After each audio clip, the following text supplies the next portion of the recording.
Hello and welcome to this episode of Star Wars Generations. Today we are coming to the end of a great project.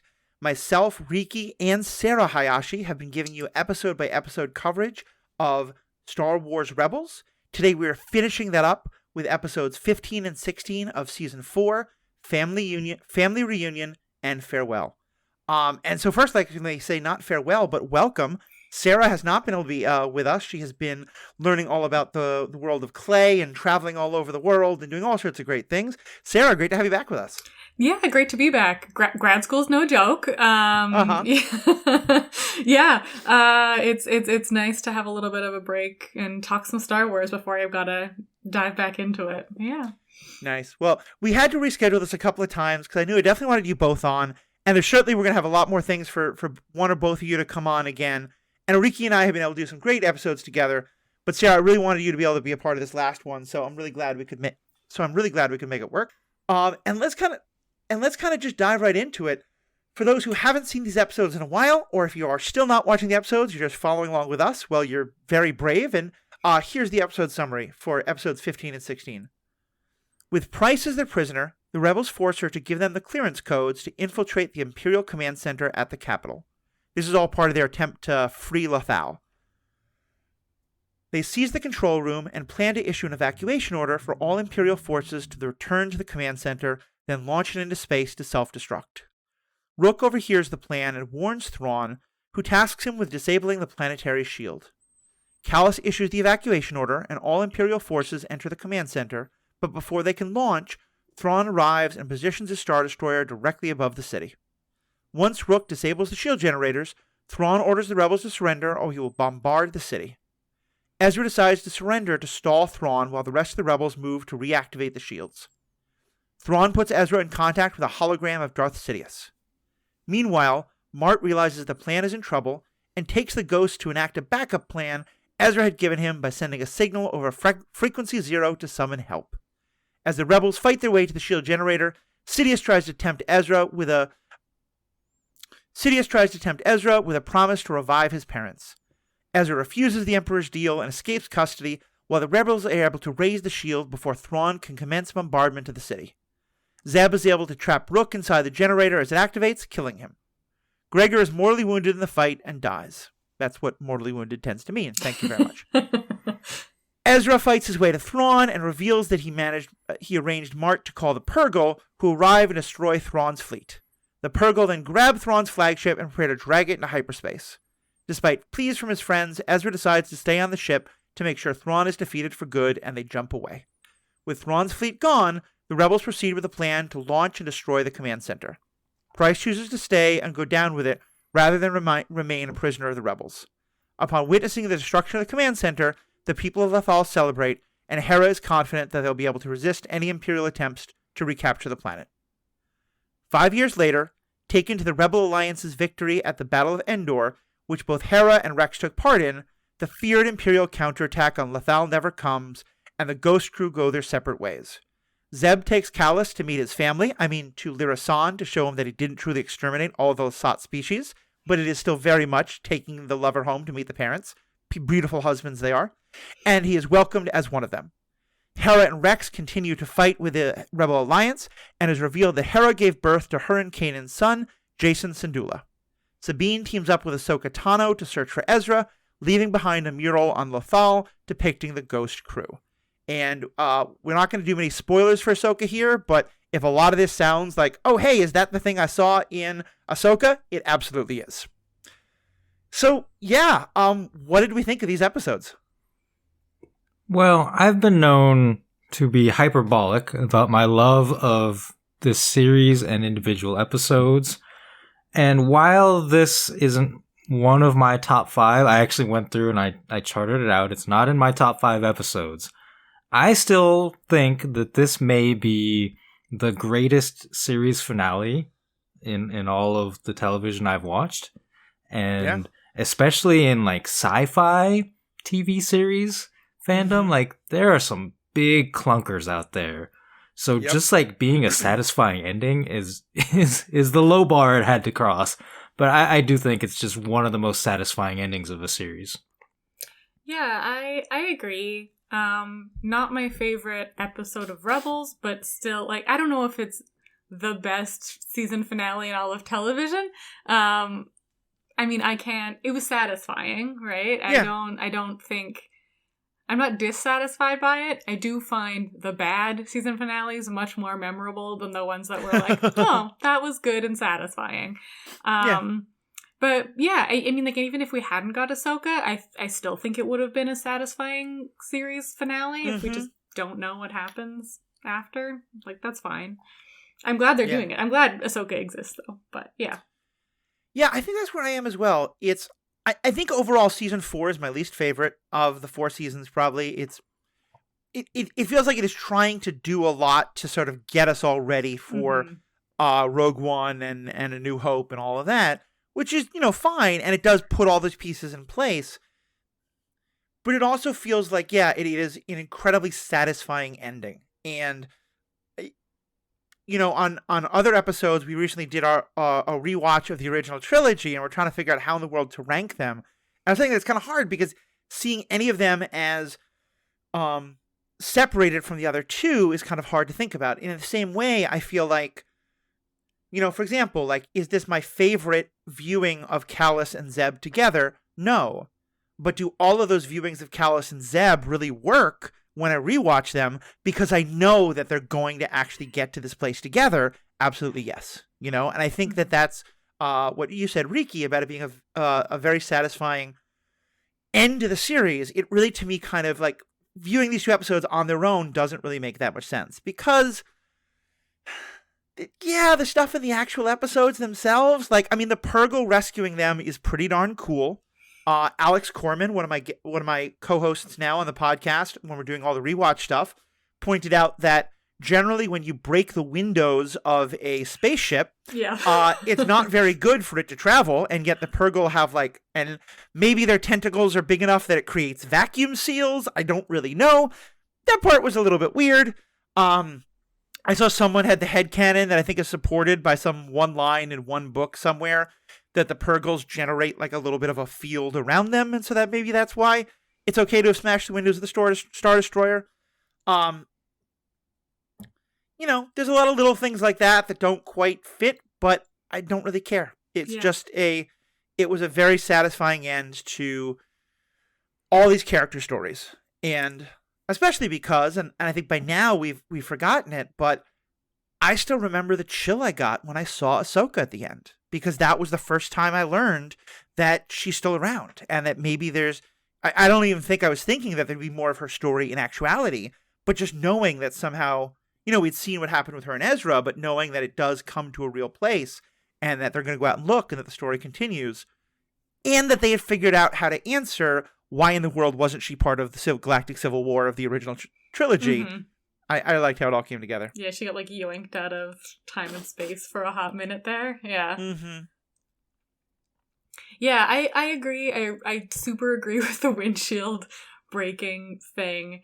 I think I pointed that out on this viewing and the viewing previous. There is Ezra's kind of force holding a couple things, and the shards of glass sort of start floating. And I think maybe that's meant to indicate, there's some force magic happening. Don't worry about it. Mm-hmm. But also, we could have been in a world where they jump to hyperspace and, that kills them. And, we don't know, right?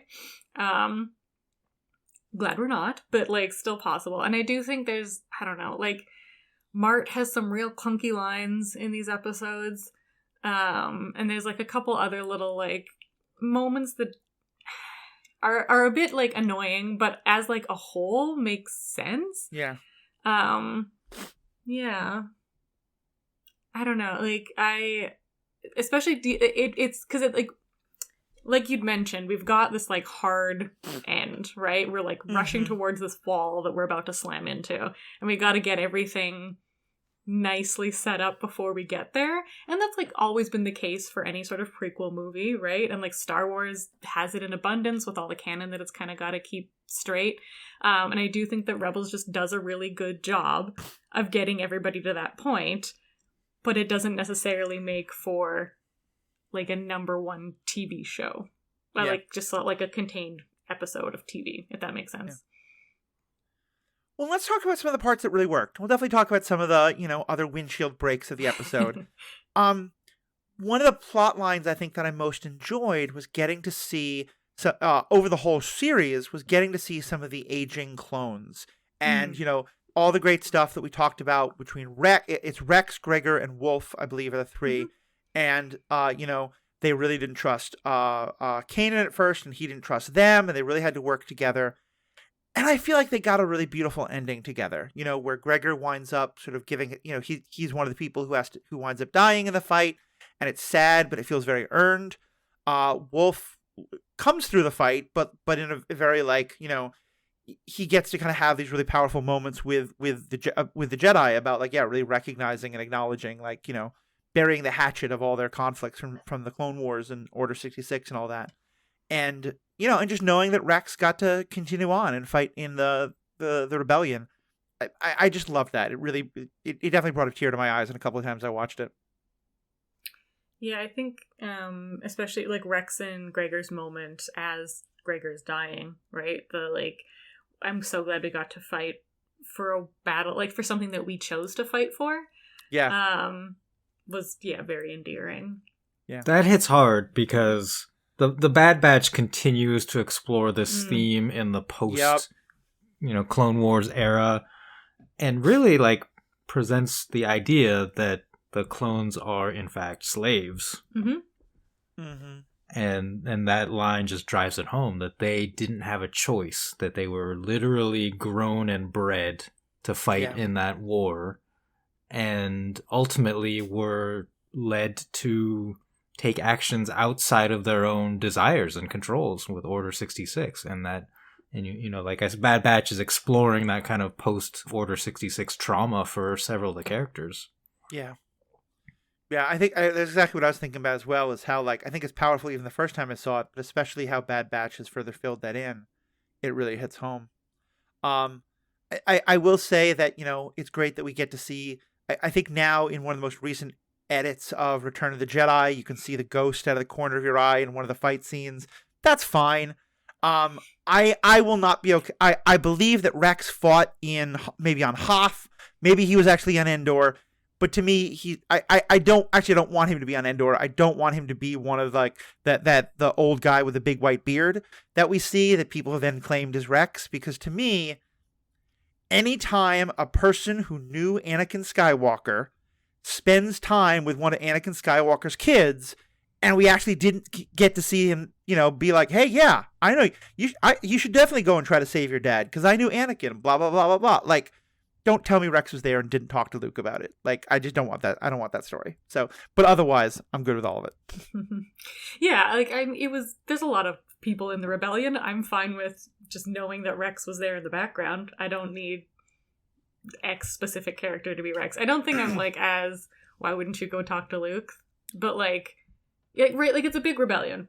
Yeah. Maybe he just wouldn't have gone and talked to Luke. That's fine. But yeah, I don't include a scene of them chilling out together. It's like friend Chewbacca territory, right? Where now you have to go out of your way to get Chewbacca to not see Yoda for a long time because they met a long time ago. Yeah. Yeah. Kind of silly. So what about you guys? Oh, go ahead, Riki. Well, I believe what you're referring to is in the Rise of Skywalker, at the very end when Lando shows up with the fleet of ragtag ships. There's definitely the Ghost is definitely one of them. I don't believe it's been edited into Return of the Jedi. I thought it had, or that someone had claimed some ship that's in that battle was the Ghost after all, but I could be wrong. I don't care much one or the other. I was mostly making the joke about it.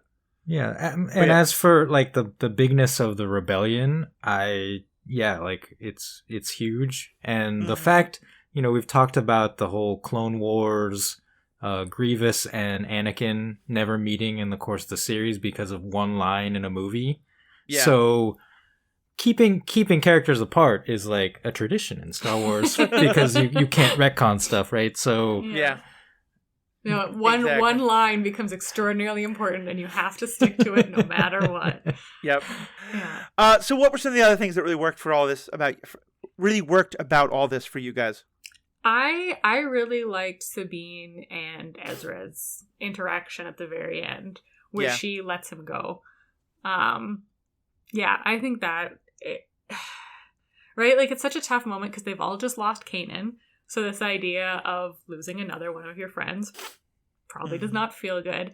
But just like the level of trust that Sabine and Ezra have with each other, and like all these experiences that they've been through, right? That she knows that this is what he has to do and like accepts it, understands it. And then like when Hera tries to get him back, kind of talks her down of like, we have to let him go. Yeah. I kind of wish I had seen these episodes right before I watched the Ahsoka show, because I'm not going to do exact spoilers for it, but Sabine's feelings about how this happened is an important part of that show. So yeah, and these episodes are really great for it. And it's an earned relationship. Mm-hmm. That's one of the most important things for me in a TV show is when the writers and to some degree the actors as well collaborate and let the characters dictate what happens. And this show, like if we go back to season 1, it started off with a clunky attempt at making them potential love interests, right? And like they flirted a little, and Ezra was rebuffed. Yeah. And then they had a more natural relationship and friendship. And it's still, there's now that we have these characters back, it's possible that there may be a romance in the future, but let the characters grow into that and determine that for the show, I think is important. And here, like, it happened in such an organic way that it's very lovely. And so much was unspoken between them, right? Just a lot of eye contact and nods, which is a weird, like in an animated show, it's not really acting, it was good. It was well done. Yeah, I mean, award season is upon us again, and I've kind of given up hope on awards many years ago because I know how political it is and all that kind of stuff, but you still pay attention. And there's a part of me that always feels like, in terms of acting awards for animated characters, like the voice actor should be a big part of it, but also I think the animator should be a big part of it, because like they're creating the body language, they're creating the facial expressions that drive all of that. One thing also in a similar vein that I was thinking about, again, because it's subtle, it's not really pointed out, and I think I didn't really even put it together until this last viewing of it, is that, at the beginning of the show, I wouldn't even say that Ezra is selfish in terms of like a negative character trait, but he's learned like no one else is going to look out for him, so he's got to take care of himself and kind of to hell with everybody else. And then maybe like, okay, look out for other people, but still, like, take care of yourself and take care of the people you're closest to. And by the end, he's making this very noble, like, sacrificing himself for others gesture, which is very interesting because it kind of plays go listen to the last conversation Riki and I had recently on my other podcast, Superhero Ethics, all about self-sacrifice and the way that can be mobilized for good or for not so good purposes in regard to the most recent Gojira movie, Godzilla -1. But here we see him basically sacrificing himself for others. He doesn't necessarily know that he's going to die, but he has no idea what's going to happen, certainly. And not only is that a nice touch on where his character had been himself, but he's basically doing exactly what his mentor did just a couple episodes ago, where Kanan sacrificed himself to save everybody else. And now that's exactly what Ezra's doing. And like, on the one hand, it feels heartbreaking to Hera and Sabine and Zeb and Chopper. He's got a little emotions underneath the fanatical genocidal maniac that he is. But how hard it would be to watch not one, but both of them sacrifice themselves to save everyone else. But that's Ezra really follows in Kanan's footsteps. Yeah. And beautifully mirrored action. Like their poses are very mirrored. Mm. Yeah, and I mean, Thrawn kind of draws attention to it in the little speech that he gives about... Oh my gosh. Yeah. Right, about making the moral choice versus the, like, sensible, logical, strategically sound choice. And I think, like, that's what you're talking about, Matthew. Like, in the beginning, Ezra was making the strategically sound choice that kept him alive. Because he had to, because that's how he had to grow up. Right. And now, like, he's making the moral choice for his family, right? Like, not to say that, like, what Ezra was doing was necessarily immoral, right? We're all put in tough situations. You got to act in certain ways, but it's just nice to have Thrawn articulate it, I guess. And also, anytime Thrawn's talking is a good time. So yeah, but he's such a villain. Mm-hmm. You know, we've talked in the past about the characterization of Thrawn and like book Thrawn versus Rebels Thrawn, and like, is he a villain? Is he an anti-hero, anti-villain? Whatnot. Unquestionably, like, his actions and his words in this episode, villain. Yeah. He opens fire on a civilian population to intimidate his enemies. Mm-hmm. He bends the knee to the Emperor, not literally, but, you know, my Emperor brings Ezra to him. And he has that ridiculous villain monologue about power and how, like, it's not about what people deserve. Like, all that matters is who has the power. It's just like, no, he's a villain in this show. And I think that's really interesting. And because there are the people, like, I think we've all agreed that as you just said, there's really 3 different characters at this point. There's the original extended universe novels, the one that kind of started it all out, Heir to the Empire, where he's just a straight up villain. There's this character, who I think I agree with you, is also pretty straight up villainous. A lot more humane than than he is in those novels, the original novels, but still willing to bomb civilians, willing to take these, you know, horrible steps, and very kind of megalomaniacal in the way he does it. And then there's the one of the more recent books, and I think a lot of people who really want to defend Thrawn all the time, part of it's because they really want to focus on that version of Thrawn. And I know Timothy Zahn wasn't really consulted for Rebels, which is something that he has expressed that he wasn't happy about. And I don't think it is therefore coincidence that the Thrawn of the more recent novels that Zahn has written, there are 2 different instances in those books where he is asked or told by his superior officers to fire on civilian populations, and he expressly refuses.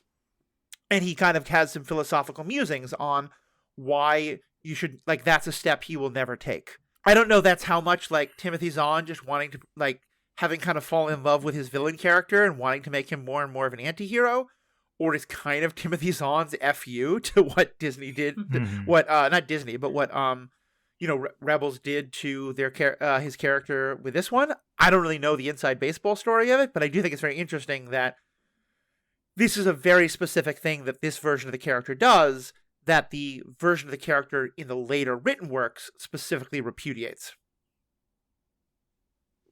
Yeah, I mean, I love Thrawn, the character. I've said that before. Regardless of which version, I just think he's a fascinating character. Yeah. And, like, my opinion on villains like this and fandom is that we have to be careful. Like, I think creators have to be careful, and we as fans have to be careful about, like, how we idolize them and how we treat them as, you know, like, enjoying them for their villainy, but understanding, like, that they are evil. Yeah. It is an important distinction I think we should make as fans. Yeah, but, I mean, we've had so much...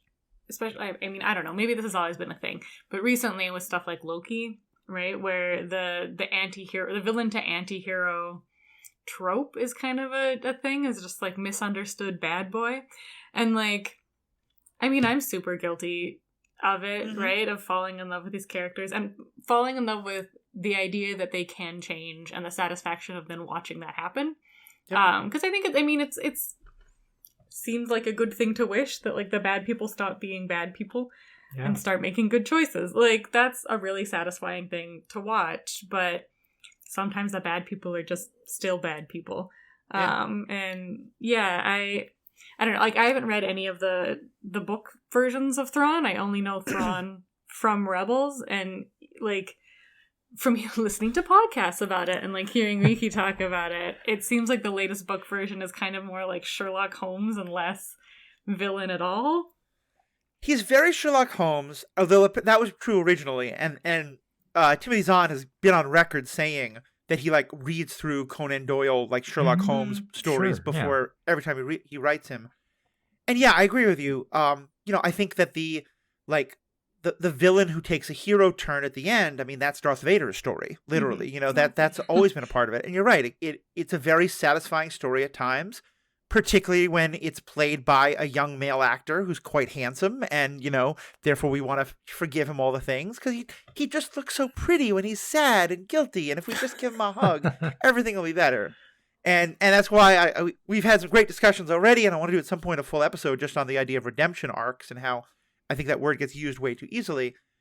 I think in the books, they actually are posing a different kind of a question, which is, if you are yourself locked in a life or death struggle just for yourself or your family or your whole people, your society, with a, existential threat, just how far can you go?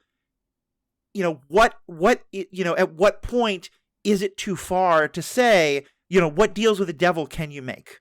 And still be able to think that you're doing the right thing because it's for this noble cause. And I mean, that's an issue very much in our own world right now.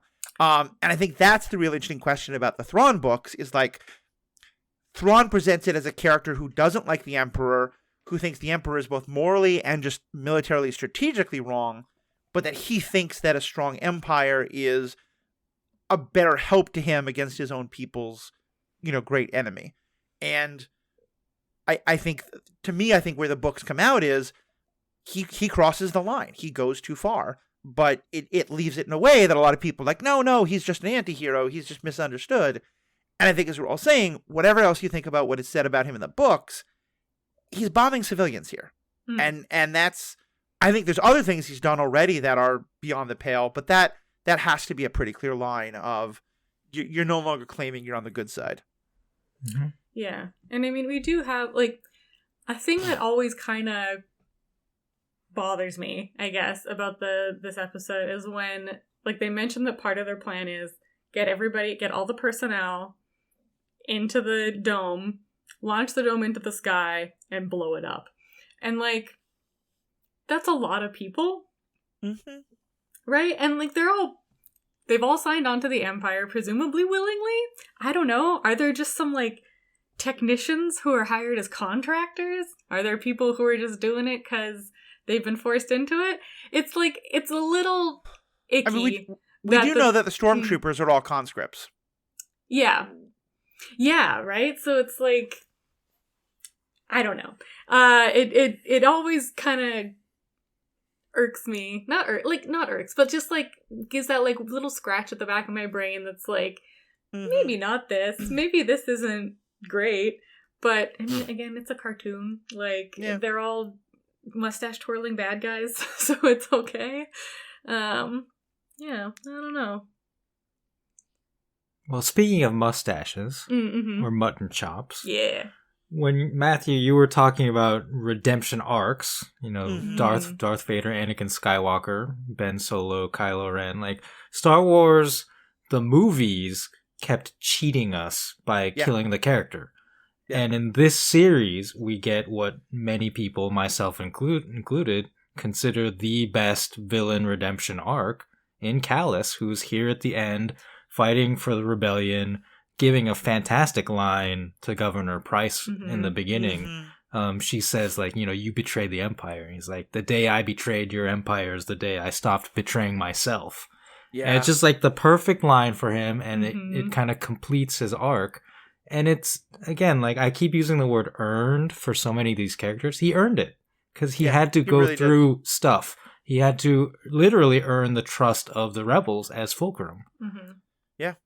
And I think you put it so perfectly, because to me, there really is a difference. And that's why I didn't say, like, that the original movies are about Vader's redemption arc, because I think it isn't. I think Vader and Ben Solo are two characters who make a hero turn. Like, towards the end of their lives, they have realized the mistakes they've made, maybe in terms of, like, a justice way, maybe just because in the, like, I want to save my kid way, or the woman I love way, or whatever it is. And they do the good thing, and I think we can then get into much larger arguments of, does that wipe out all the evil that they've done? And I don't necessarily think it does.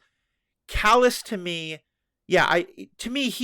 Callus, Zuko from Avatar: The Last Airbender, and Catra from She-Ra, to me, are kind of like the holy trinity of pure real redemption arcs, where it's not earned immediately, and where it's not just, I did this nice thing and now you trust me. It's, they really have to earn the trust. They have to do the work of unpacking and facing and taking accountability for the harm they've done, and not just doing it, because it's convenient or this is safer for them.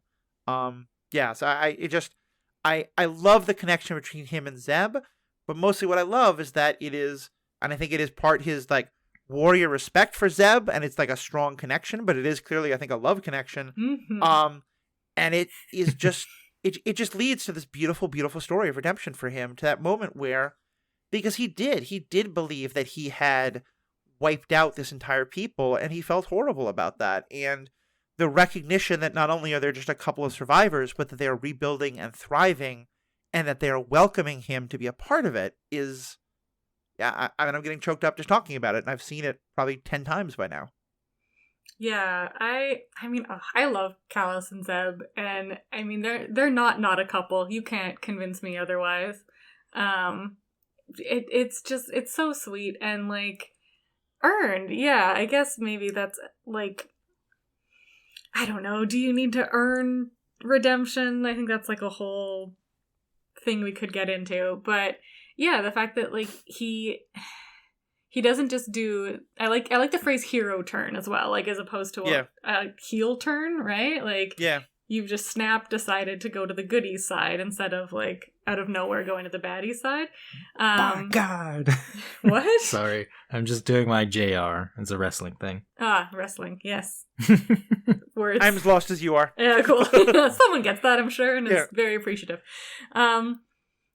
But yeah, Callus and Zeb, I mean, I want to see more of them we saw Zeb briefly in Mandalorian season 3. There you go. But we haven't seen Callus yet, I don't think, in live action. That's correct, yeah.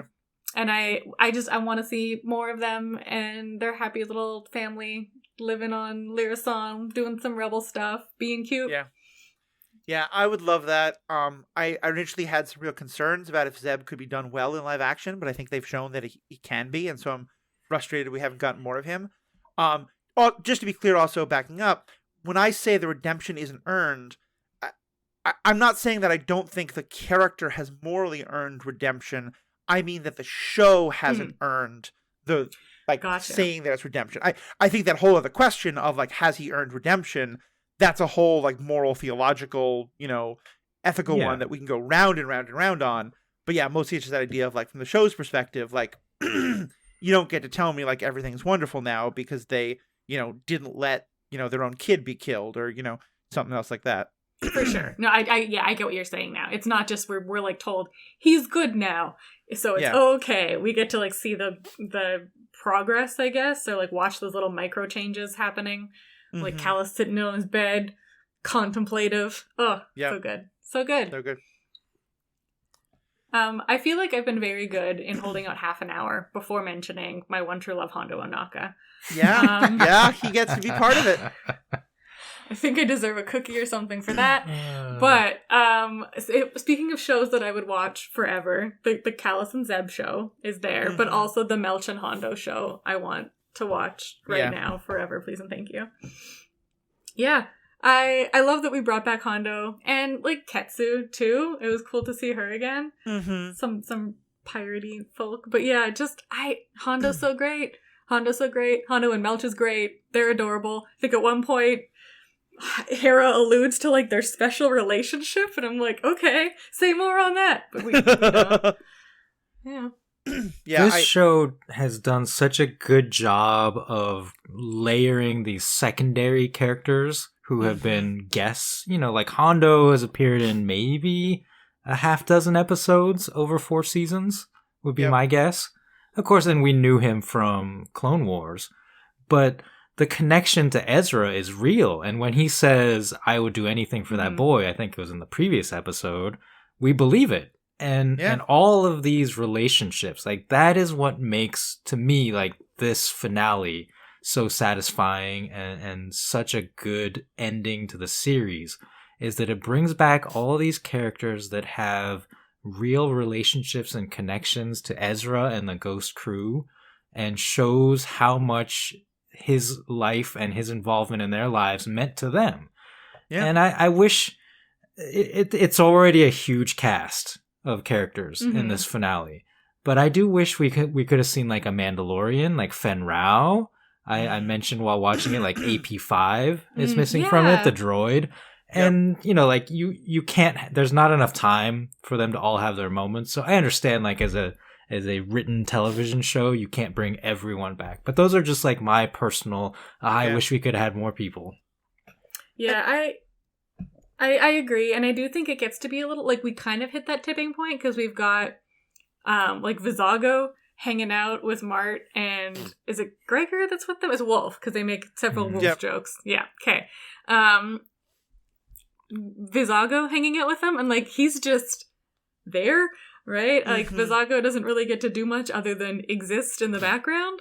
And I think, like, I think I mentioned Mart having some, like, awkward lines earlier on. Like, I think it feels like forced conversation to be like, and they're here too. Right? It's just, like, a little awkward. But I do, going back to, like, when we were talking about Thrawn being sort of pure evil to, like, anti-hero Sherlock Holmesy thing throughout the TV show book arc of his life, I think, like, Hondo, if we look back to, like, one of our first or second introductions to Hondo where he's about to murder a bunch of, like, small children. Oh, yeah. Right? To, like, this Hondo, I mean, but I fully believe that over that, like, the span of time, the little micro changes that Hondo has made from villainous pirate to, like, no, call me a pirate because it's more romantic pirate, which, I don't know. It's satisfying to watch it happen that way instead of just, like, having what feels like separate characters. Yeah, having like, I do think that they wrote him very evil in the first episodes, and they were like, wait, this guy's a lot of fun. Let's make him more fun.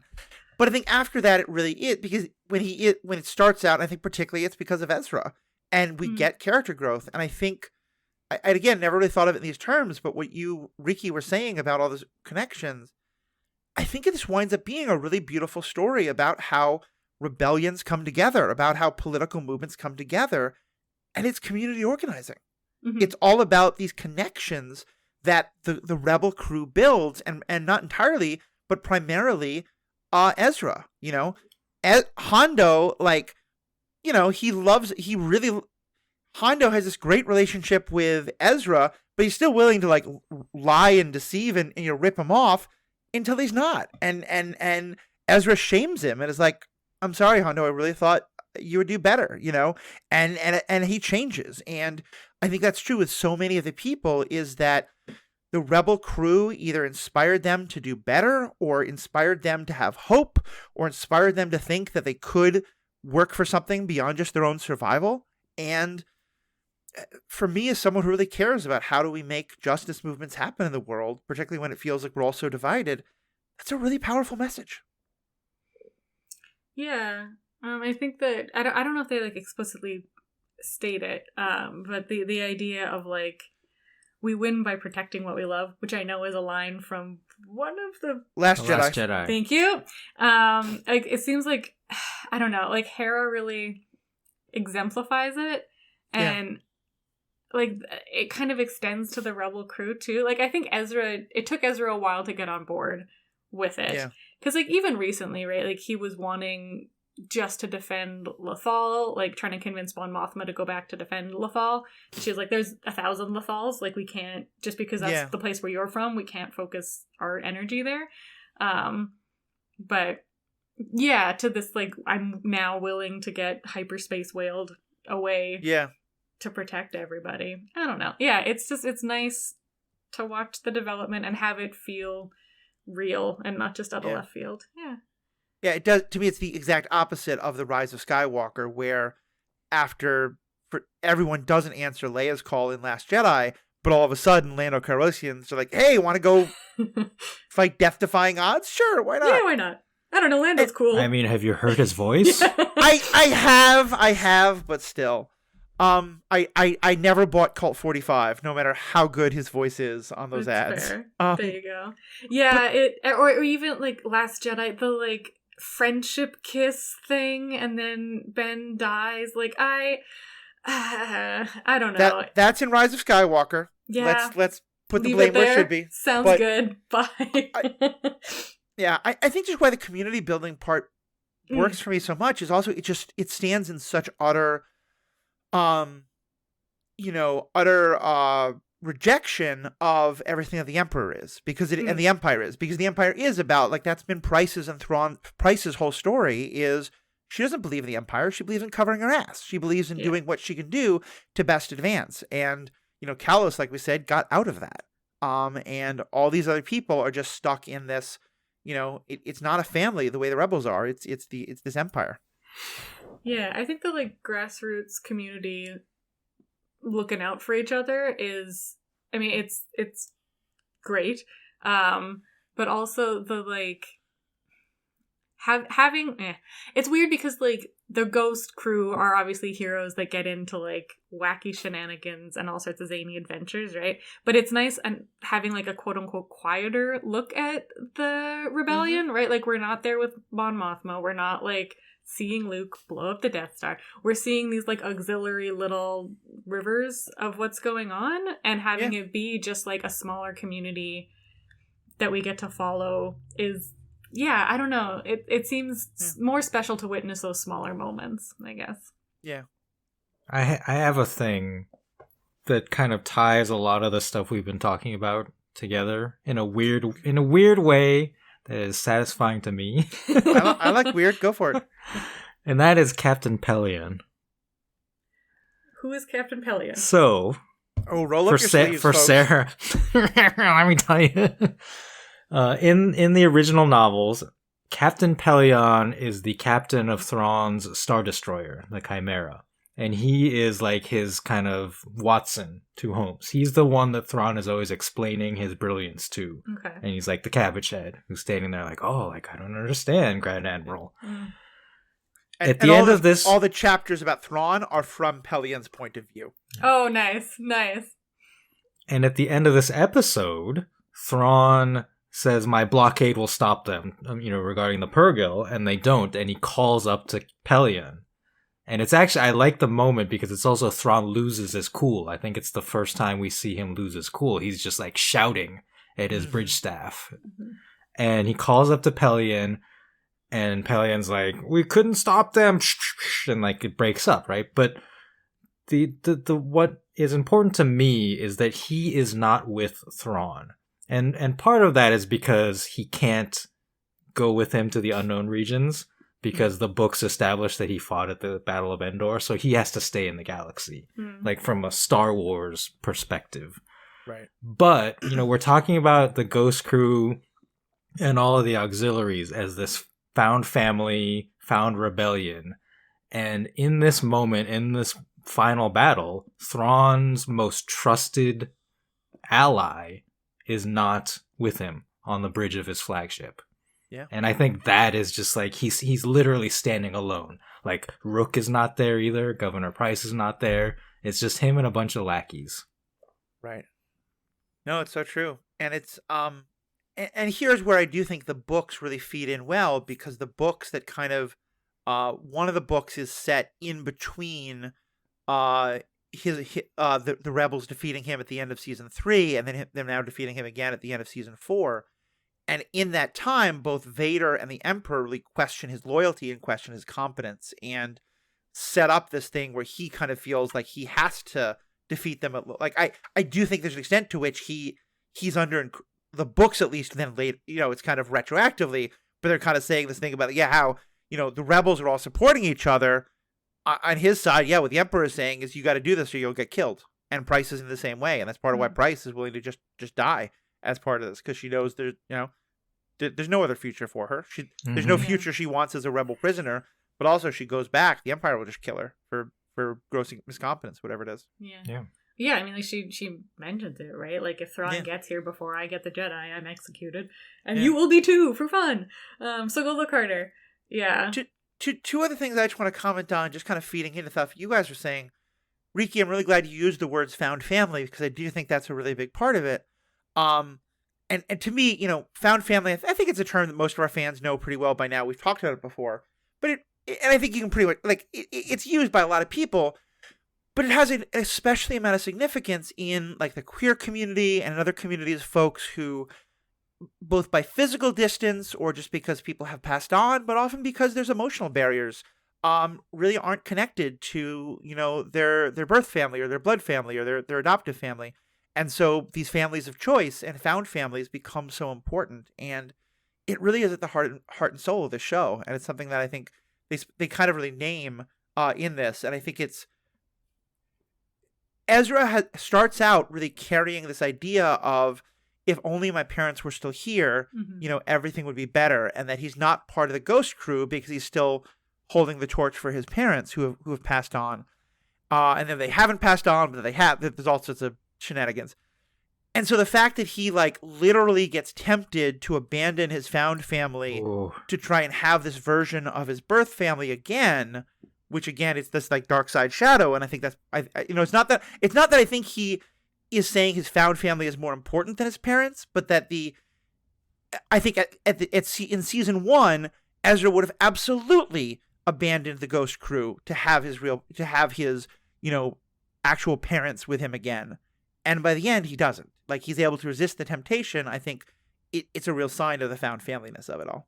For sure. And I also think that, going back a few episodes, his, interaction with Ahsoka when he saves Ahsoka and then immediately goes to try and save Kanan, and she kind of, talks him out of it. I think that was also important that happened so soon before, right? And, even... I don't know. I feel like the Emperor thought that this was going to be a much bigger temptation to Ezra. And, Ezra obviously seemed sad about it and was it was good to see his parents. But I didn't get the sense that at any point did he feel like he was going to take the Emperor up on this offer, right? He already knew that, Hera and Kanan were his surrogate mom and dad. And even though, Kanan's passed on and he can't save him. So, his birth parents have passed on. He can't save them either. Which... is a lot of growth, right? A lot of acceptance. And totally agree. And that's also back at the beginning when we were talking and Riki mentioned the possibility of Ezra and Sabine getting together. I made a very gross face because I don't know, they're brother and sister in my mind. And I mean, I'm not a Star Wars writer. Maybe it'll happen. Who knows? But it just feels like they feel like a family, right? You've got your Uncle Zeb, Mom and Dad, Hera and Kanan, and then the kids, right? They call them the kids several times. Oh, yeah. That's sweet. Yeah. Definitely. Yeah, I had a lot to say about that during the Ahsoka show, so I'll just say for people who are curious more of my thoughts, check out our coverage of Ahsoka. I had one other little thing to add also, and then Riki, I think you have something. Just on what you were saying, Sarah, about the many getting to see just kind of one of the streams that eventually becomes the river of the rebellion. I after the first time I really watched this, I wound up watching because I watched this late after it had been out for a while, so I think I watched Rogue One before I'd watched all of this. But then I watched Rogue One again after watching it and realized that that great scene of all these different people who've come together to form the rebellion, and Jin is trying to convince them all to join in the fight. They're not sure if they were. But I love thinking of they all had their own Lothals, They all had the Mon Calamari are there. They were a peaceful people, They got involved in the Clone Wars, but what happened to bring Admiral Radek and the rest of the Mon Calamari fleet? What happened on all these other different planets to get them to become a part of the rebellion? I love this story that it's they probably all had some version of the Ghost Crew or some version of the Battle of Lothal, something like this. And so yeah, it's really great to see this smaller. It's kind of a microcosm of all the things that grow up into the rebellion. Yeah, for sure. So Sarah brought us to the point of talking about the Jedi temple scene. And I want to start by saying what an absolute legend Ian McDermid is in his portrayal of Sheev Palpatine. Because in this episode, he is a hollow projection, and he projects this Sheev the White, right? Yeah. Of almost like a cleric, right? In white robes. And it's this, oh, I'm just a nice old man. Yeah. And his voice matches that, except there are just these small moments where he's trying to convince, nudge Ezra to the dark side to use the temple, where that little bit of the Emperor the Darth Sidious like creeps into his voice. And in particular, there's one line where he says, "You deserve this," and like he's still like in his guise, but it's like, "You deserve this." It's just like that little bit of pulling with the dark side, and just delightful performance. You know, all through Clone Wars, and we talked about this, we had a number of different voice actors play Emperor Palpatine, Chancellor Palpatine, many of whom I think did a very good job. Tim Curry especially was one of them, who was just great.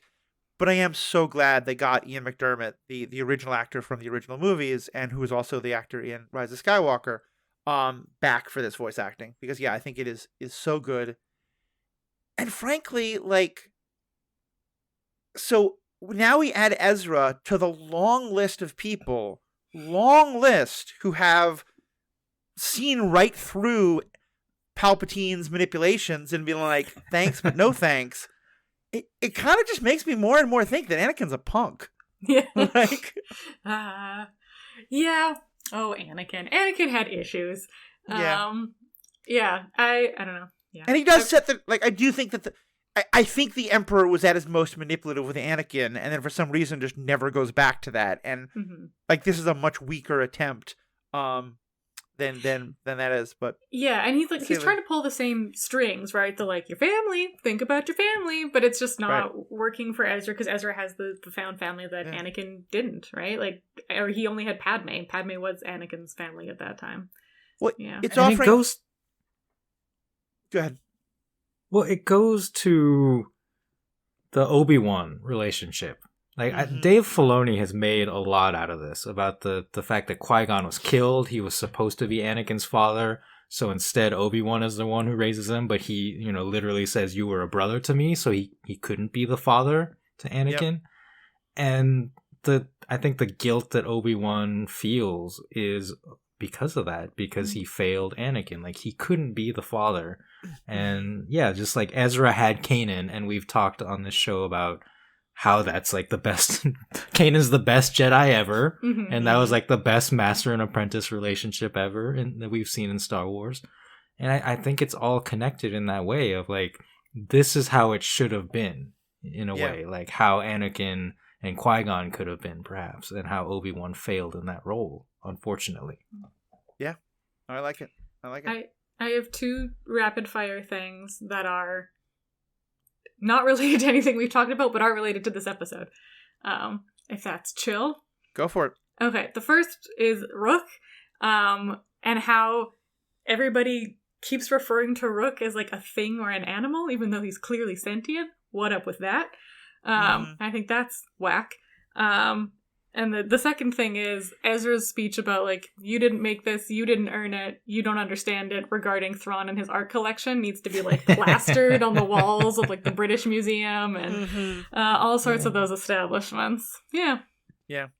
And that's such the perfect comparison, because we saw exactly that dynamic back when, he was in the Syndulla household, where clearly he wants people to respect the art of the Syndullas and of the Twi'leks and all that. But it's also very much like, we, the more civilized empire, like, your native primitive art should be on our museum walls, where we can talk about, like, the wonderful artisticness of the Twi'lek people. Yeah. You know? But so paternalistic. Just like, we understand the art. The people don't care about them. The art, very important. Like, I saved this mural that Sabine Wren created because it's such an important piece of art. About to blow her up, but I saved the mural. That's the thing, and I can do my art history analysis on it. Yep. Sit in my little ship. Screw you, Thrawn. I'm getting all worked up. But yeah. There we go. Yeah, I mean, I agree with all that, and specifically with Rook, it's to me it's disappointing, because Star Wars has often been a story about aliens, like literal aliens, and, as a metaphor for our world. And the rebellion has been a collection of aliens, whereas the Empire has been this monolithic human empire. Yeah. And so to have, Thrawn himself is also an alien, but to treat Rook like that, like to call him, I think, the Thing, his and pet. Thrawn's pet. Yeah. especially when he often fights against Zeb. Like, they are presented as kind of opposites in terms of like physical strength, right? Yeah. Or equals. And it's like, well, if you think of Rook that way, like, what do you think of Zeb? Is kind of like how I ended up feeling about it. Yeah, no, I think it's a fair comparison because they're both bipedal, but they're both more animalistic than we think of like the traditional like humanoid type alien figure. Mm-hmm. More bestial or whatever words you want to use, and all these are problematic. And I think it's a really kind of goes back to Chewie not getting his own medal. Which I know there's now a canon explanation for, but that's nonsense. Yeah, we're not going to go into it. It's fine. Very silly. But I do think it's like I wish that we had, I don't know, 4 more seasons of Rebels, and we could have gotten into the nuance of like treating, like giving humanity to people you consider your enemies is like important because it's also a reflection on like those people who are in your in-group as well. Yeah. But yeah. Well, and especially because in the first set of books, and forgive me for spoilers for books that are older than probably most of our listeners, I read them when I was 10. Like in those books, Rook and his people, the Nogri, are this really beautiful aspect to the story of they're this people who really believe in honor and they fight for the Empire because in their understanding, the Empire came and rescued their world from ecological destruction. And we learn through the course of the 3 books that not only did the Empire never actually save them, but the Empire is basically just continuing the ecological destruction so that the people continue, like, it 100% continuing cycles of dependency so that, like, the people will feel incredibly dependent on them and be very easily manipulated. I mean, it's 100% classic abuser behavior. And in the end, they figure this out, and it is Rook who kills Thrawn at the end of those books. In a really beautiful, like, we have figured this out way. And so, yeah, having Rook's character just be, again, apologize for spoilers, but 30 years old. But like, it is just a really beautiful way, I think, of ending that story. And so to me, it felt like in the books, the characters were super badass warriors with this incredible, rich, nuanced story of loyalty and honor and betrayal. And for these, they were like, oh, they're badass warriors. Let's forget about all the rest. Yeah, well, it's not even like they're badass warriors. It's just like they're an animal. Like, they just kept referring to him as though he were like one of the wolves, right? Like, not a sentient being. And even if like, right, because I think it's like Wolf who's talking. He's like, that thing came for us, like Thrawn's pet.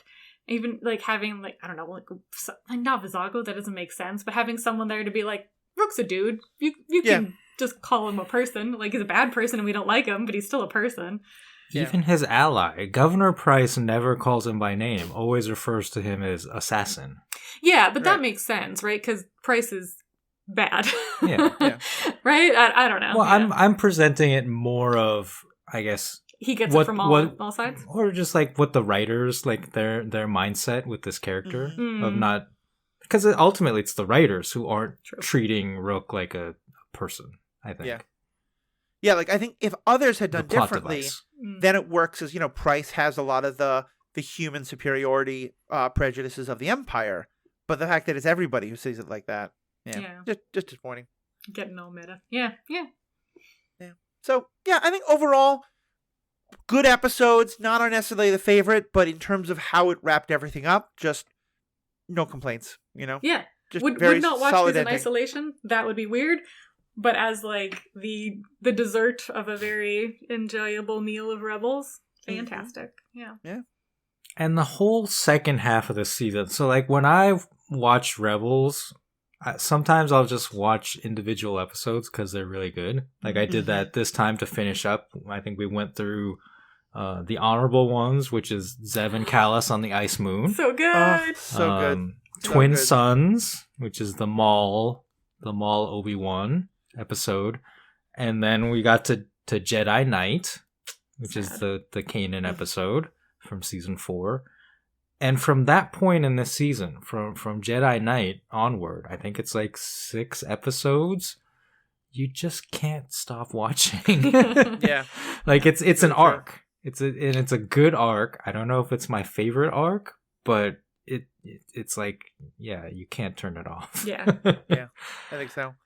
Well, we're going to talk a little bit in our bonus section for members about specifically like some of the things that we kind of learned or saw on this rewatch through it together. Going through, it's been more than a year, but I just want to say to both of you, it has been such a joy and a pleasure to do this whole project with you. We went through the Clone Wars. We've now gone through Rebels. We're going to continue to find great things to talk about, but it has just been such a joy, and I want to give you both the microphone one last time. Is there any last things you want to say about this episode or about like other stuff you guys are doing and ways that people can find you? Well, I just want to throw that back to you, Matthew, and say thank you for having us on to talk about this, but also for introducing us to this aspect of Star Wars. Like, Sarah and I have always been Star Wars fans. It's one of the things that kind of defines our relationship. Mm-hmm. And yet, like, we never thought about these shows. Like, I knew about them, Clone Wars, mostly. I had heard about Clone Wars, and I guess at the time I was like, I'm not really interested in a Star Wars cartoon because I was so movie focused. And you were one of the people who was like, no, you should really watch this. And we did. And we loved the Clone Wars. And then we watched Rebels, and we love Rebels. And this just wouldn't have happened. I mean, it's very unlikely it would happen in this way if it weren't for you. So I'm just thank you. Truly appreciative of your fandom and your advocacy for this material. Well, I'm glad. I one of the favorite text messages I've ever gotten is one where I think I'd been trying to convince you to watch like a particular episode arc, and then like 2 days later, you texted me like, "What have you done to me?" Because you'd watched like an entire season or something like that. I forget the details, but I was really honored by that, and I loved it. And it's been, it's a real pass it forward thing because I was the exact same. I didn't want to watch animated. I kind of didn't want anything to do with Star Wars really after the prequels. Again, I've shifted a lot on that, and my Star Wars Generation podcast is all about that. And we're just about to start the prequel movies, and so that's gonna be really fun. But yeah, I didn't want to watch those, and then I gave them a chance, and I think it's been really fun talking about these with you all, because we all kind of grew up with the original trilogy, and to some extent with prequels, and I love, Sarah, the way you've talked about that as well. But these shows just add so much to the stories, and it's really been just such a great experience getting to see that through your guys' eyes, and I'm really excited to do more of that. Yeah. Yeah, I mean, I can't say anything better than Riki said it, but I mean, it's been an honor to be on the journey. Thanks so much for inviting us. Our pleasure. Well, and to you fans, you have been great parts of the journey as well. We've loved the feedback and the thoughts you've been sending. We're going to kind of do probably like a feedback just on the Rebels episode. Love to get your feedback. You can find all the ways to give us feedback in the show notes. Matthew at theethicalpanda.com for email. Theethicalpanda.com will give you everything. It'll also give you all the stuff about my other podcast, Superhero Ethics, where, as I said, Riki was a recent guest, and we talked about Godzilla -1 and how Godzilla is not just people in rubber suits having fights with each other, though sometimes it is, and that can be awesome too. But it can also be just like these fascinating, like really in-depth cultural explorations and great actors and characters and dialogues and some pretty badass monsters. All together in the same kind of movie. So check out that, check out all the other things, and especially think about becoming a member. Only $5 a month, $55 a year. You get ad-free content, you get bonus content. We are kicking off a Star Wars book club, and we're also going to have a Superhero Ethics book club. Those episodes are going to be for members only. So you can become a member, only $5 a month, and of course it does so much to support the podcast. Both Riki and Sarah are also great creators in their own ways. Please check out all the things they're doing by just clicking on their profiles on our website. For our members, stick around. We'll be discussing a little bit of wrap-up. And for everybody else, thank you so much. We have spoken.